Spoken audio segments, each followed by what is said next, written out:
Hey everyone, SW Nation here, and welcome back to a brand new Ninjago video here on the channel. I would like to stop and take the time to rank all 10 Season 4 episodes, ranked from the worst to the best. Please know that everything that I will say in this video is just my very own opinion, and you're free to comment down below your list of all Season 4 episodes of Tournament of Elements, ranked from the worst to the best just like me, or you could just do your favorite. Also, please note that this video is pretty long. It's over 20 minutes. I've never had a over 20 minute long episode ranking before, so just bear with me. There are a lot of important stuff in here that I wanted to talk about the episodes, and I just did not want to leave anything out. So without further ado, let's get into my ranking. Kicking off my list at number 10, I have episode 5, Spy for a Spy. Some things inside of this episode is pretty cool, but other things inside of this episode are just really not at all that interesting. Like Skylar being the spy. Now, after the 4th episode, you already realize, okay, Skylar's the spy. And in the earlier episodes of the season, you can kind of see, okay, she's not really the spy, but we know she has something to do with the Chen character. But just us finding out that she was the spy at the end of this episode, we saw it coming a mile away. And also the stuff with the ninjas trying to find out who is the spy. Some of that is a little bit interesting, but all in all, that's just throwaway plot to me. And it just makes the alliance just so badly written, because in one episode Nero knows about Chen, and then in the next episode he goes against the ninja and then backtracks and says I'd rather be on the winning team. And then we go into this episode, the alliance is there, but then it just crumbles apart because Shadow leaves or something.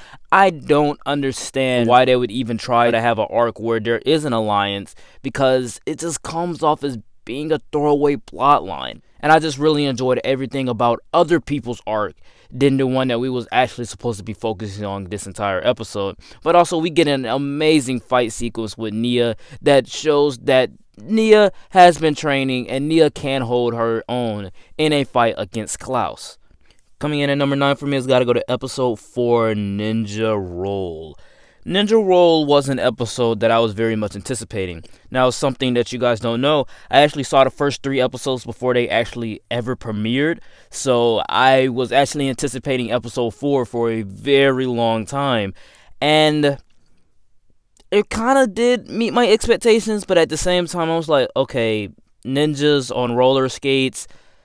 This is the whole episode. like this is the whole episode. I don't get it. But I really enjoyed some of the stuff with the roller skating. I really enjoyed the alliance kind of being built a little bit on, and I think that could have went a long way until we got in the next episode, which is on the bottom of my list because they just threw this alliance thing out the window. The Cole stuff I really liked. Like even in episode 5, I really enjoyed the Cole and the Zane stuff. But here inside of this episode, I just did not find myself that interested in the rollerblading stuff. I mean, it just wasn't that interesting to me. But I really do love the Cole stuff, him working in the factory, him finding out different details, him meeting up with Karloff, and Karloff trying to teach him the ropes, and also him finally finding Zane. And it's a great scene. This is how you would respond to seeing your friend, or even to hear your dead friend's voice. This is how you would respond seeing him in the same place you are at. And I think that it works on so many levels to me. But just that roller skating stuff, some of it was interesting. The forming of the alliance was interesting. The plot line got thrown out the window in the next episode, and it just comes off as being not as interesting as my expectations had hoped. Coming in at number 8 for me has got to go to episode 8, Day of the Dragon. It's kind of hard for me to place this on a list, mainly because it's not really much here to talk about. I mean, I enjoy that the ninja and also the other elemental masters found their dragon power, I guess, even though Lloyd, had his own dragon power. But yeah, I just think that this whole entire episode, it was okay. And I think that it worked in Zane's favor because he finally gets over his fear. And I think that's one of the main things about this season. That's one of the main themes of this season is fear. But other than that, this whole entire episode, it feels like one on the forgettable side of things. Mainly because not a lot of people remember it. We remember the invitation. We remember corridor elders. We remember only one can remain. We especially remember verses. But we don't kind of remember this little tiny episode where the ninjas are together for the first time in an episode, and then they're working as a team again. So we really don't see much of that. But I think I really enjoyed this episode. It's just very hard for me to place it on the list, mainly because I just like other episodes inside of the season more. But there's a lot to enjoy about it. Coming in at number 7 for me has got to go to episode 6, Spellbound. Now, the first time that I saw Spellbound, where did they get these suits? I don't know where they got the suits from. The last episode we saw them in, they had tournament robes on. Now they have jungle suits on. I don't know where they got the suits from, but they look cool. I really enjoyed the jungle suits. And this overall episode is pretty good. I think it was pretty well handled.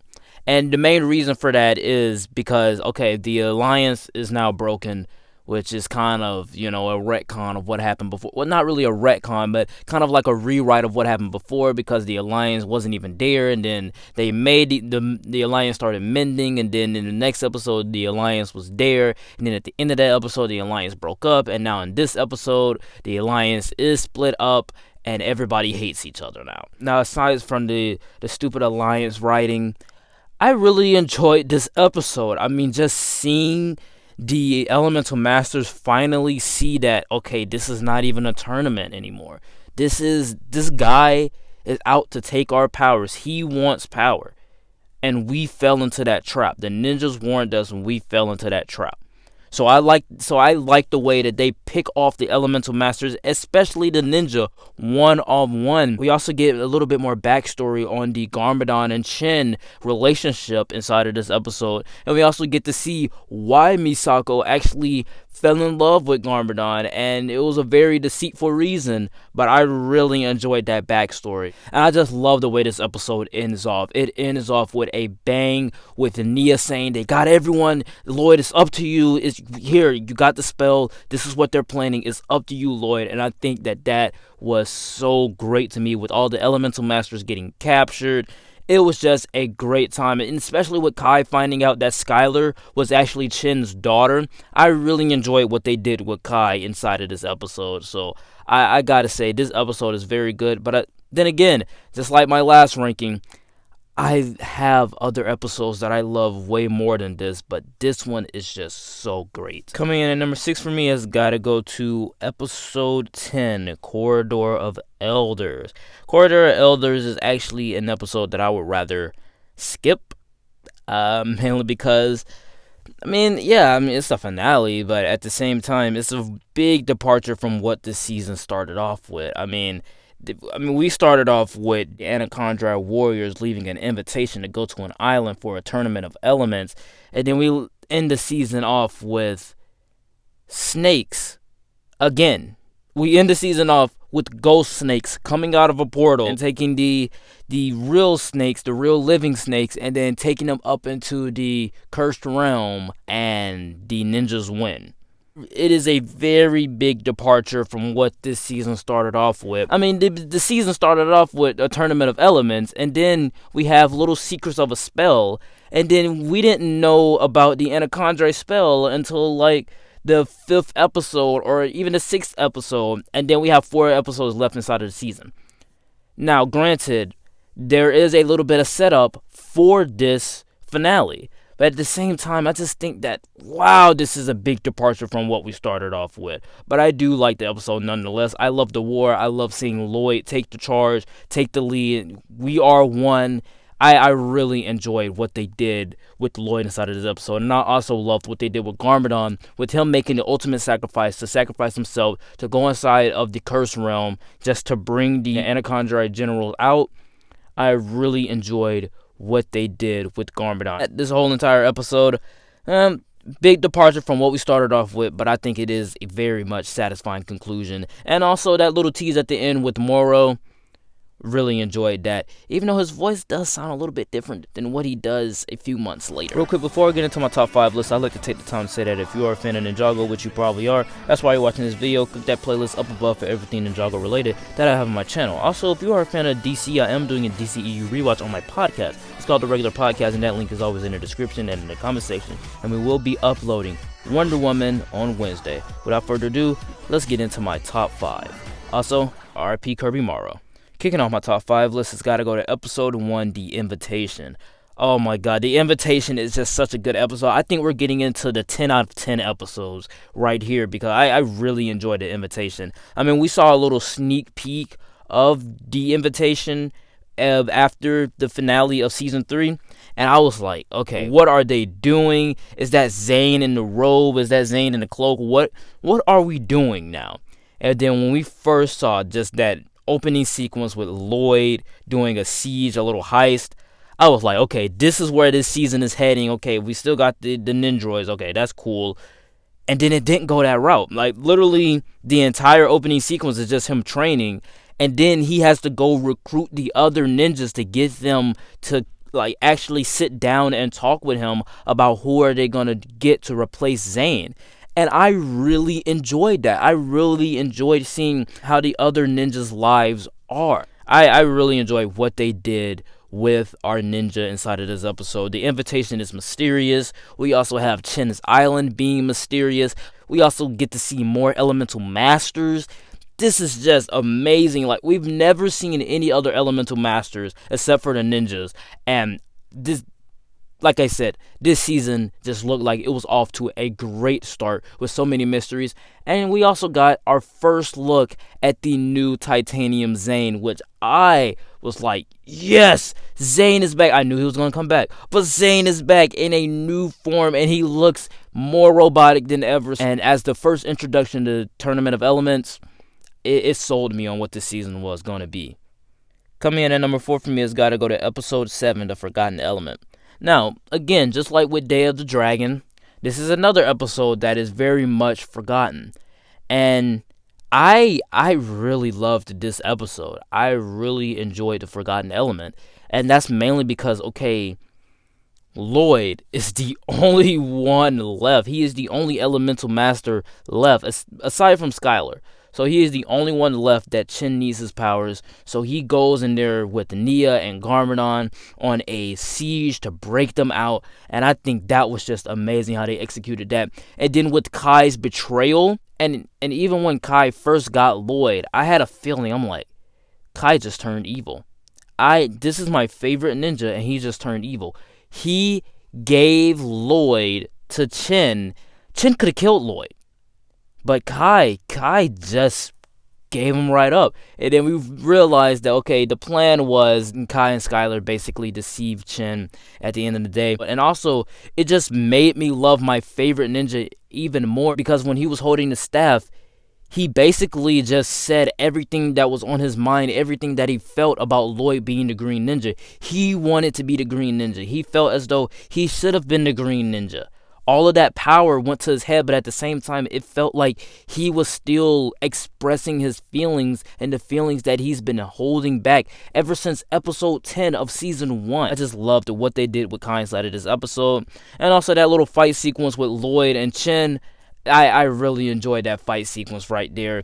And also just with all the elemental masters coming back and helping out the ninja without any powers. They don't even have powers yet. So then when Kai breaks the staff and everybody gets their powers back, it is just full on war.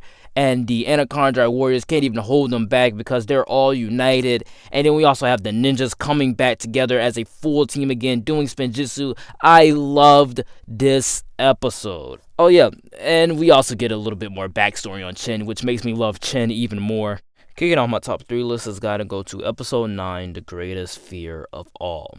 Now, just like episode 7, just like episode 8, this episode is pretty forgettable.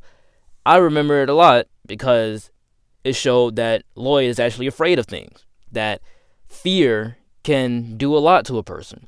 And that's basically what the entire theme of this season is fear. I felt like this overall episode being on a time limit, not along the same lines of Infinity War, but just being on a time limit and it having urgency to keep the plot moving forward, to have the ninjas and also the elemental masters trying to stop these Endercondroid trucks, these noodle trucks. I really enjoyed that.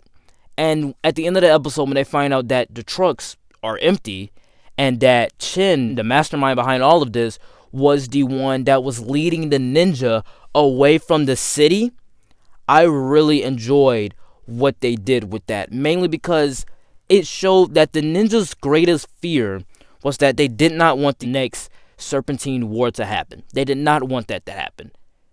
And it happened. And then with the episode kind of ending off with Lloyd saying, "I'm too afraid." Lloyd is scared for the lives of others. He's not scared for himself. He's scared for the lives of others because this is the next Serpentine War. So I think that with this overall season being the theme of fear, this episode perfectly encapsulates that fear inside of this season. Also, the prison breakout scene is also pretty cool too. I don't know what it is with me and heroes failing and feeling fear and them facing fears, but I really enjoyed what they did with the idea of fear inside of this episode. Also, we get the bad Pythor. I don't really like the smaller Pythor. It kind of makes him a little bit less menacing than he was before. And also, the overall white Pythor, I never really kind of found him more menacing than the purple Pythor. But yeah, I overall still enjoyed this episode, as you can tell, as it being in my top 3. My runner-up at number 2 has got to go to Only One Can Remain, episode 2. And yeah, Only One Can Remain, man. That's just a great episode. I mean, if it wasn't for my number 1, this episode would have been number 1. I really enjoyed this episode, man. And it's just because, like, wow, the ninjas are in a new location, okay? They're on an island. They're away from the city. They're literally in an underground fight club. How could you not like this? This is amazing. This is awesome. This is smart. Putting the ninjas in an underground fight club with other elemental masters. This is smart. And while the other elemental masters are there for money and greed, and Skylar is there for her father, the ninjas are actually there to get Zane and get up out of there. They don't really want to fight. They don't really want to compete. But at the end of the day, they have to compete. But also secretly, they have to find a way to find Zane on the island. And that right there is so interesting to me. So when they first arrive on the island, we were uncovering mysteries. Master Garmadon trained under Chin, so he knows a little bit about Chin and Klaus's backstories. And he also has a back tattoo with the Endercondroid, so that symbolizes that, okay, whoever worked for Chin has that back tattoo. So that's setting up what happens in Spy for a Spy. I love seeing the different elemental masters and their power sets. I really enjoyed this episode, and just the way the tournament just starts off, it just starts off so sudden. Nobody can expect it. Everyone's trying to enjoy their rooms, trying to get settled in. And right when he starts the tournament, it's just full-on war. Everybody's after the Jade Blade. And let's not forget that little scene at the end where the ninjas kind of sneak into the little ritual room and find out that this is not a tournament. Chin is out to steal your powers. And only one can remain, just like he said. So the only way that only one can remain is if the ninjas loses. So they have to get Zane off the island in a hurry, or else they will lose their powers. That is a cool setup for what this season is going to be going forward. So I just love the fact that this episode expands what I loved about the first, but also made it its own and just showed even more mysteries and showed that fear that this is a true villain and he means business. But coming in at my number 1 has got to go to episode 3 Versus. Now, like I said in my season 3 ranking, you can check that out up above. And I really did not like the Cole and Nia stuff. I really just did not like it, and it's mainly because Cole, you never liked Nia.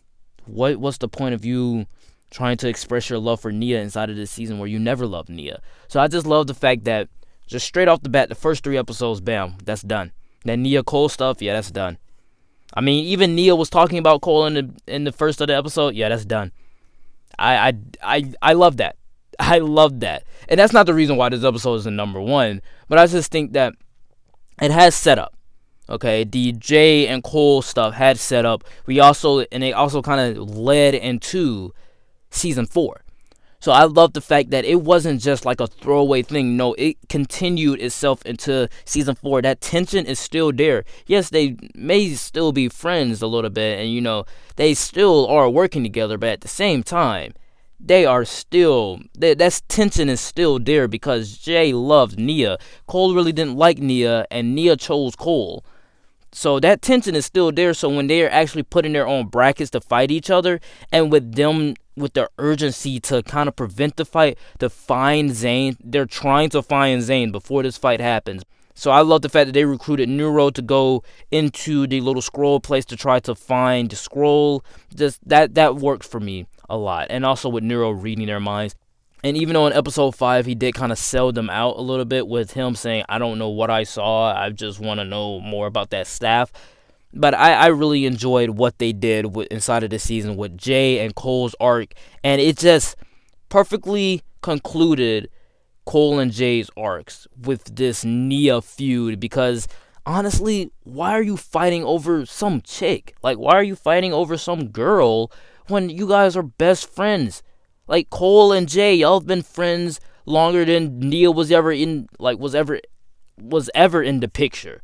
So why should Nia come between, these two friends? So, like, I don't hate Nia, guys. I don't hate Nia. But why should Nia come in between Cole and Jay? Their friendship, I feel like, is more important. Cole made the ultimate sacrifice for his friend. I just love the way that Cole just sacrificed himself for Jay to let Jay win the tournament. And with Cole even knowing what's going to happen to him, I think that makes Cole's arc a whole lot better. So thank you, Kirby Morrow, man. And may you rest in peace. This episode, you gave us one of the best performances of Cole ever. So this episode right here, it has to go in number 1. Because it had set up, but it also paid it off in a satisfying way.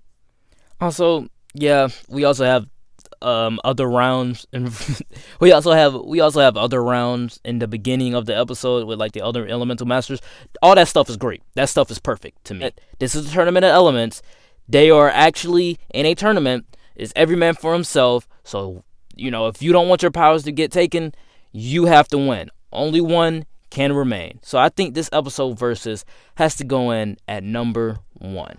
Alright guys, that was it for the ranking. Please know that everything that I did say in this video was just my very own opinion. My list was certainly not the right list. It was just my list, and you're free to comment down below your ranking of all Season 4 Tournament of Elements episodes ranked from the worst to the best, just like me, or you could just do your favorite. Like, comment, and subscribe, and I will see you guys next time. Peace.